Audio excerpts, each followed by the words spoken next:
So I want to show you this Weber charcoal grill that I absolutely love. I know it's the classic. I know it seems so simple, but there are a few things I want to show you that I think you should know about before you buy this charcoal grill. And there are also things I don't see anybody else talking about that are features that I use every single weekend.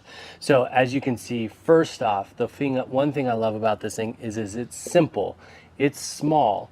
I'm not filling propane tanks. I'm not dealing with big covers that are blowing all over in the wind. It's just such a simple design, classic, and been useful for years and years. So what I want to do is I'm going to take you off the tripod there, and I'm going to bring you over and show you these features of this barbecue that I really, really appreciate about it. So here we go. I'm going to take you off, and we're going to go take a look at this thing. First thing I want to show you is the handle. Handle is really well built. It's beefy, so it feels good in the hand. It has this heat shield right here, so you can grab onto it without your hand getting too hot, not needing a glove or those sort of things. This has been really useful, obviously, as you're covering your food as it's cooking and then needing to take it off. The handle is really, really well. This is also a airflow control vent.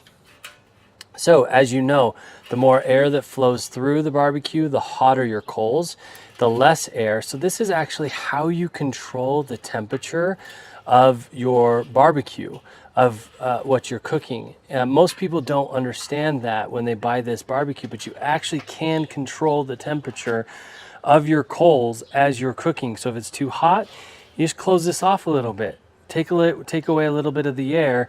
If it's too cold, you open up all places, and there's another place you want to open up. This is one of the things that I don't think most people understand about this barbecue is there's another adjustment down here that also has to do with airflow. So see those holes right there? They're covered right now. Most people think those are just to get the ash out, but they're not. They're for airflow as well. So if those are closed, your coals are going to have a harder time burning, and they're going to burn colder. If you open this up, they see they're open now. It's going to allow airflow up through the barbecue and up through these holes, and it's going to allow your coals to burn much hotter. So again, if your coals are burning too hot, if you're burning your meat, you want to just start to play with covering that partially and covering this partially to restrict the oxygen that can get to the coals. You also have these side handles built like the top handle, and this is cool because it's on wheels. These wheels are heavy duty, they're not breaking. I can roll this thing around the yard. I've got a rack here on the bottom that I can set my utensils on, or a bag of charcoal. And then I got the charcoal tray here that catches the ash from the charcoal. Here's another thing that I don't think most people know about, and I haven't seen anybody else explain in a video, is that we have these clips right here. These clips, when you squeeze them and move it, it allows you to pull the tray out of the charcoal, the ash, and go dump it. Most people don't know that. I've seen people do some really funky things to try to empty that thing, and that's how you do it, is using these simple little clips right here. The assembly is super easy. You can see you can take the legs off of this thing very, very easily if you want to transport it. It just has these little pins right here that you push in, and you can pull the leg right off. All right, let's explore the inside of the lid. Here's another little secret about this barbecue that I don't think most people know. On the lid, there's a hook right here. Oftentimes with this barbecue, people pull the lid off and they don't know what to do with it, so they set it on the ground. That's going to get dirt in your barbecue, that sort of stuff. This hook is so that you can just easily hang the lid on the side of the barbecue. How cool is that? All right, so inside you've got two grates. You have your food grate right here, which is mine's dirty. I need to clean it. I always clean it before I do the next barbecue.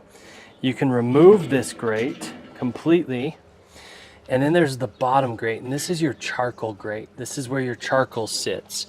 It keeps the space underneath it so you can keep oxygen moving throughout the throughout the barbecue. It has a good wide surface. I can fit a full bag of charcoal in here if I want to, if I'm cooking something that needs to be really hot. But typically a half bag of charcoal is what I put in there when I'm doing my steaks. And you can see those vent holes down there. You can see the adjustments in them. And then you can see the tabs where this top grate sits. So I'm going to put that back in there, put it back together.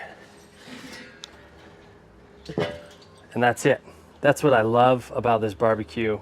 So simple, relatively inexpensive, and I enjoy the art of the charcoal. I really get into it. I really get into figuring out how to cook with something that isn't just the turn of a knob.